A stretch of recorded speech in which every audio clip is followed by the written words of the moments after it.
Hi guys, it's me again, Jigson. So ayun guys, ito na, papunta tayo ngayon sa tour sa island ng Coron, Palawan. So ito na nga, nakaready na ako dyan guys. At nakasakay na rin ako sa tricycle dito sa Coron, Palawan. Ayan, yan pala yung, ganyan pala yung tricycle nila dito guys. Nakakanibago kasi iba yung tricycle sa Manila tapos dito sa Coron. So dito na nga kami guys sa sa may mga sasakyan namin mga bangka. So ayan, so nagpa-video po na ako dyan sa tour guide. Ayan, so andito tayo ngayon sa Coron, Palawan. Sobrang ganda dito. So excited na ako dyan guys. So naglibot-libot na lang ako kasi bumili ako ng mga chocolate para ma-energy tayo mamaya sa ating tour kahit wala tayong medyo pagkain nila. So ayan, so papunta na kami guys sa pasakay na kami sa bangka. Ayan, medyo madami kami. I think 19 kami mga joiners dyan eh.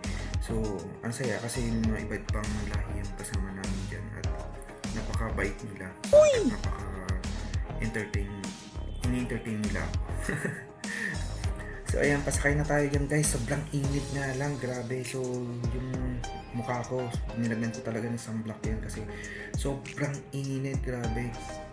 So ayan, habang naghihintay tayo guys, parang may explain natin yung tour guide dyan. So ayan, pakinggan natin guys. Okay, ma'am sir, good morning to all of you. Morning.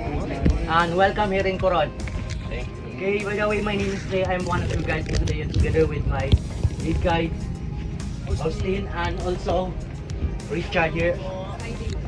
Okay, on our tour for today, Super Ultimate Tour, we have 6 island destinations. Super awesome.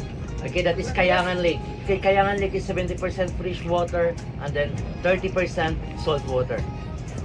And also Barracuda Lake, same as Kayangan, 70% fresh water and then 30% salt water. Okay, ma'am, also Coron is a wreck diving capital of the Philippines. It's because there's a 10 Japanese shipwreck that sank here during World War II. And we have one, but not part of a Japanese shipwreck. It's only a Chinese abandoned fishing boat. Okay, that is Skeleton Shipwreck. And also, there's a lot of lagoon here in Coron. Green Lagoon, Blue Lagoon, Hiding Lagoon, and we have one lagoon, that is Twin Lagoon. Okay, we call it Twin Lagoon because that is 2 lagoon. First lagoon is only a docking area of the boat, and second lagoon is swimming area and kayaking area.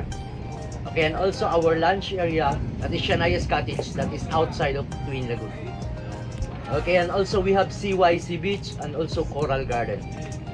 Okay, ma'am sir, we will try to avoid the crowded on every island destination because all the tour guide, all of the boat, their first stop will be Kayangan Lake because they are afraid that their guests can't go in after 4:30 because no one allowed to go inside. Okay, and our first stop will be Coral Garden. We go on the other side.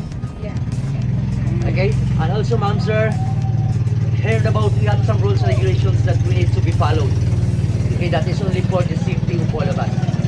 Okay, because you come here, because we know that you come here in Coron to visit the paradise of Coron and not to visit the hospital of Coron. Okay, and also on the island destination, there's a 3 island destination. Sorry for the good swimmer. That is mandatory. You need to have a life jacket. Okay, that is Kayangan Lake, Barracuda Lake, and Twin Lagoon. Okay, it's because of what happened last 2017 that there is 2 Czech Republican died on Kayangan Lake. It's because the water in the lake is more on fresh water. It's easy to go down for free dive. That's hard to go up. Okay, and from here to our first stop, Coral Garden, around 20 to 25 minutes.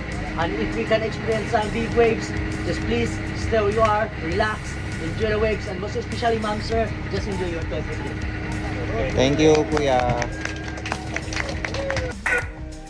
So ayan guys, tapos nang nag-explain si Kuya, so abangan nyo na lang yung part 3 ng aking Coron, Palawan tour, okay?